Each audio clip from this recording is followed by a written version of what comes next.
Welcome to Washington Watch with Congressman Walter Jones.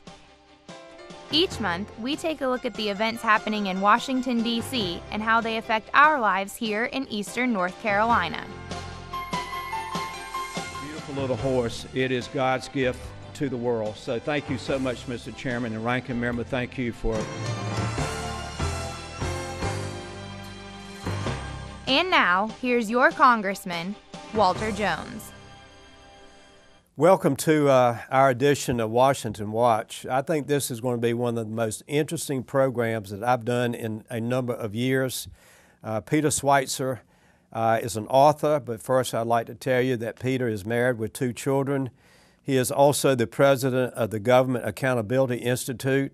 He is also Breitbart News senior editor at large and the author of the book that I am going to spend all the time we can today talking about, Extortion. This book is how Congress works. It should be a book about how Congress is not influenced by money, but this book tells a whole lot, and we're going to have a very frank conversation about Congress and the influence of money, and also with the hope that one day we can lessen the influence of money. And so, Peter, thank you so much for being on the show today. And I want to read just 1 or 2 excerpts from the back of your book, and then we can get started with the conversation. Capitol Hill's underground economy, how members of Congress use a little-known loophole that allows them to secretly link their votes to cash. Why don't we start with that? That's a very interesting statement that I just read. How would you respond or explain that to me if I'm a person that doesn't know how Congress works? Well, what I would say is that a lot of people, when we look at Congress, they want to think about policy, they want to think about the different political parties, and those are factors. But I've come to the conclusion that a lot of what goes on in Washington, D.C., particularly in Congress, is kind of a business. And you need to follow the money. And what I mean by that is not that partisan differences don't matter, not that ideology doesn't matter, but that a lot of people come to Washington, D.C., they serve in Congress, and they see it as an opportunity to generate wealth for their family and also to generate wealth for their political campaign. So what I would contend is that when we look at votes on certain issues, we need not just simply look at the policy implications, we need to follow the money, which is one of the oldest stories in Washington, D.C. Well, Peter, I want to say to those that might find this book of interest, Extortion, and buy the book, that it's very nonpartisan. You talk about both sides in this book. You mentioned now the former Speaker, John Boehner, and you also mentioned the former Speaker, Nancy Pelosi. And you have names of members of Congress from both parties and how the outside forces, or sources I should have said, seem to want to buy influence. Right.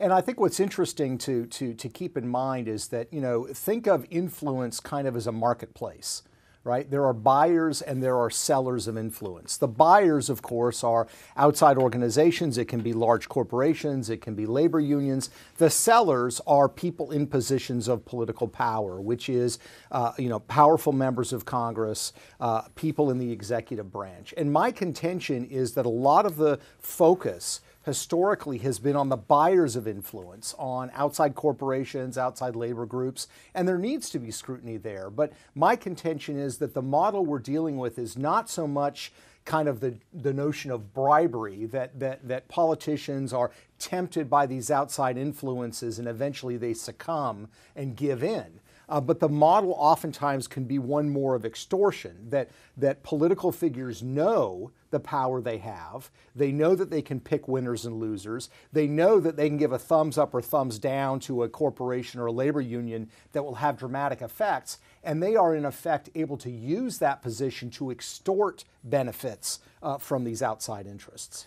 Peter, I'd like to read one paragraph at this time and one as we continue. For the Republicans, the master of the sort of fundraising was House Majority Leader Tom DeLay of Texas.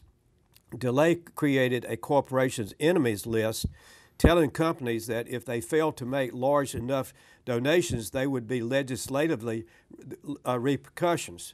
For the Democrats, the equally heavy-handed was Terry McAuliffe, who organized elaborate fundraisers for Bill Clinton, including barbecues where corporations were expected to cough up $500,000 to honor the president. Right.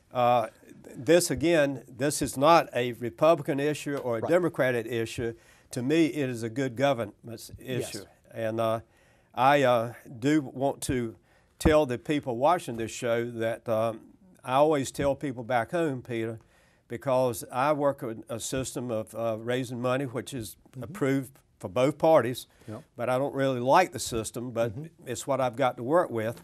And I tell people all the time that I acknowledge that I'm part of the problem, but I'm working across the aisle to be part of the solution, and I'll get into that a little bit later. Yes. No, and I think that's exactly right. And this is the point that I often make. I mean, I get criticized because I write books that talk about cronyism and talk about corruption of being negative. And my point is there are good people in both political parties, and there are people that are precisely in your situation. This is the system that we have right now. It needs to be reformed. It needs to be changed. This is the system we have right now, and you can't, in effect, unilaterally disarm. You can't say, well, I'm not going to play by this rule anymore and I'm going to push for this reform, because the way this system works, you get punished and your ability to reform and to change the system gets damaged. And I think that's what a lot of people don't realize is the power of the money, the power that the leadership has in determining committee assignments. And of course, the committee you're on determines your influence. It determines your ability to raise money. And I've talked with members of Congress who bucked leadership and who got bounced from a powerful committee and ended up on a so-called C committee, which was Veterans Affairs. Well, in my mind, Veterans Affairs should never be a C committee. No, I agree. But it's called a C committee, Congressman, as you know, because it's hard to raise money. You know, it's you can't get the Wall Street banks, you can't get the high-tech industry. So it's a travesty, and there's a real effort from the top of both political parties to try to deal with people who want to reform this system. Well, I was one of 4 who 2 years ago, Mr. Boehner asked off of a committee. I was on the Financial Services Committee, which I think is an A committee, at least a B plus, I don't know which. Yeah. But that was part of the reason, one reason where you're too independent, but the second reason you're not raising the money that we expect you to raise. Right. And that to me is, again, what I say that the average citizen is why they have such a low opinion of Congress, because they're beginning to understand, maybe because of the book Extortion, but they're beginning to understand the influence of money, and that money drives the policy instead of people driving the policy. And that brings me to this point that's very short, but you talk about how both parties can benefit by a bill, even if they are for it or opposed to it.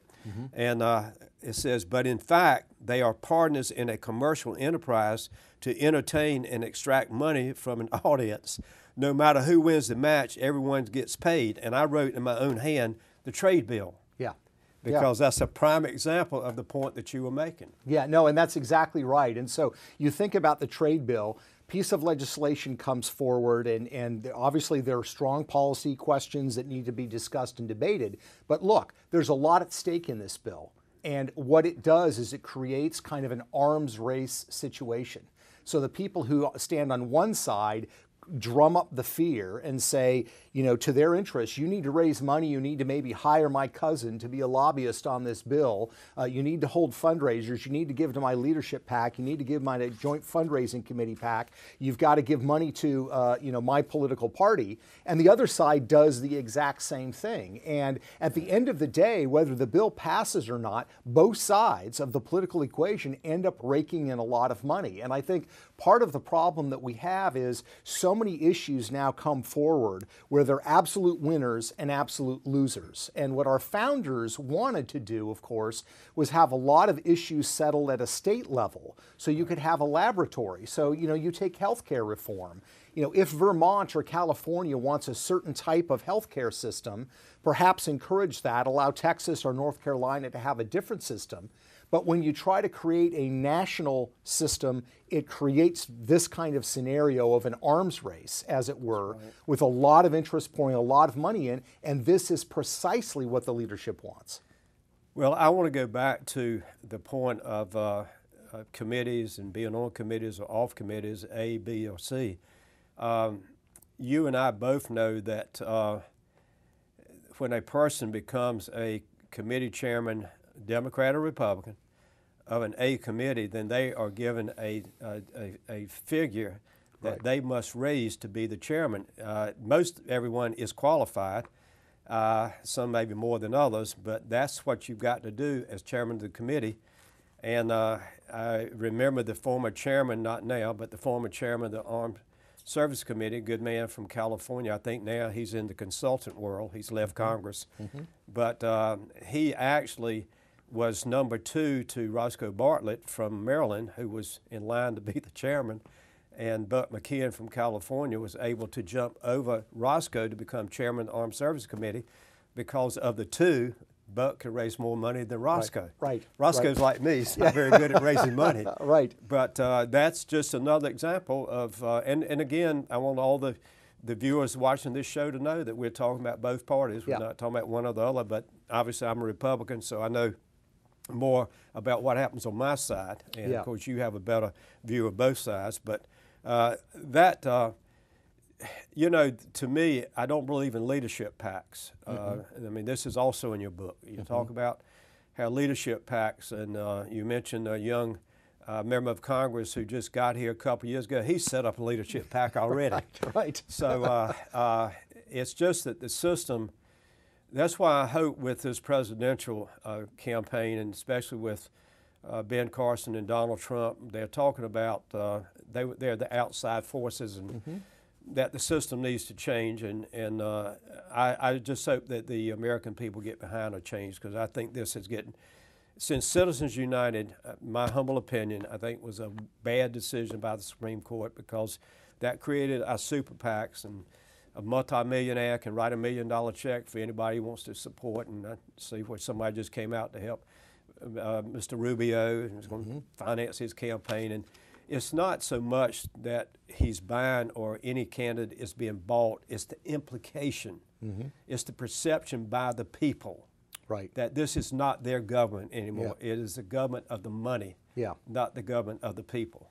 Well, no, I think, you know, one of the things I did in the book in the back, I reprinted basically what I would call the price list for committee assignments that both political parties put out. You've got the Democratic Congressional Campaign Committee, the Republican equivalent, and essentially you are given a goal of how much money you need to raise based on the committee that you're on. So financial services, for example, which you had mentioned, the expectation there, because you have regulatory oversight of Wall Street and the banks, well, this is a target-rich environment for fundraising, so you ought to be able to go out and raise, say, $500,000 every election cycle, not for your own reelection, but for the coffers of the party itself.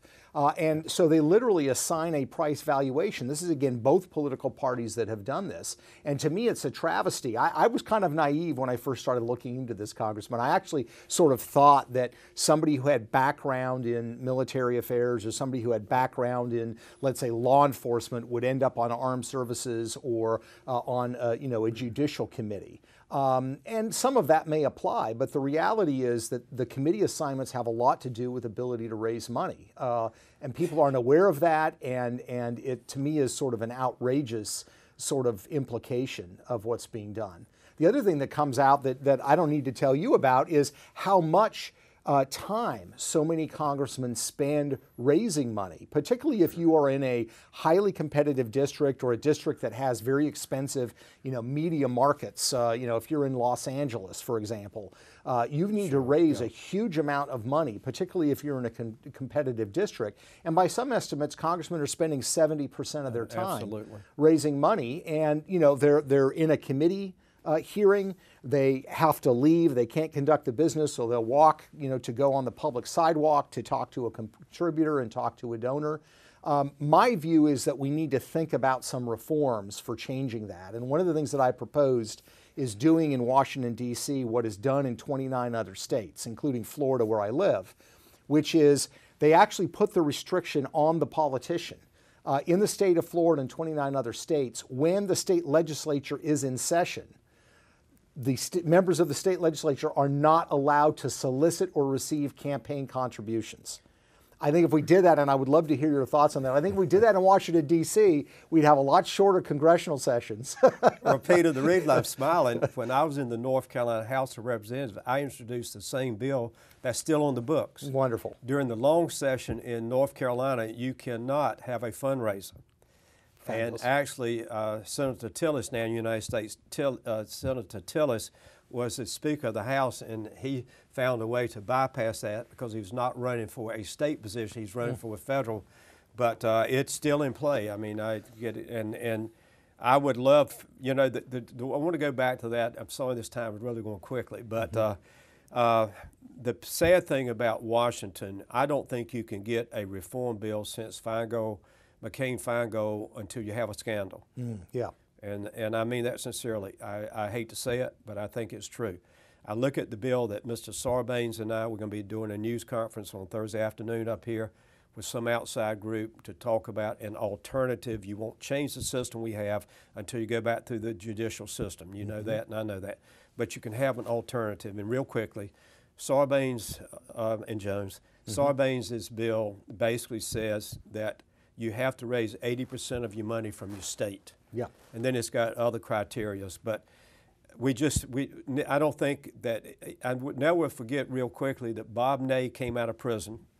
You know, that was the Abramoff, scandal, and he wrote a book. He came out, and I never will forget, he had Brian Lamb on his show, this was about 5 years ago, and Brian Lamb asked him, he said, do you think Congress has changed any since you were in prison? His comment to Brian Lamb was, it's not going to change because the leadership of Democrats and Republicans, they don't want to see anything change. They like the system the way it is. Right. That's absolutely correct. I think that's true. And, you know, the analogy that I use to a lot of people is that when it comes to sort of the ethics and some of these reform issues, that what goes on among the leadership of the Democratic and Republican parties, it's a little bit like professional wrestling.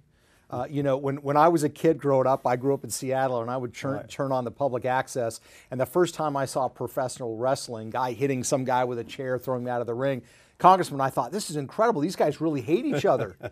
And then I started, you know, looking into it, and I hate to break it to maybe some people, but it's all fake. They're actually business partners. They're pretending to hurt each other. They're pretending to hate each other. They're pretending to throw each other out of the ring. They're business partners. And I would contend that, yes, there are differences between the Republican Democratic Party, but on a lot of these issues, particularly reform issues, it's professional wrestling. They are pretending. They are pretending to fight. They are not fighting. They are not disagreeing. They are on the same team because this is a system that benefits them financially.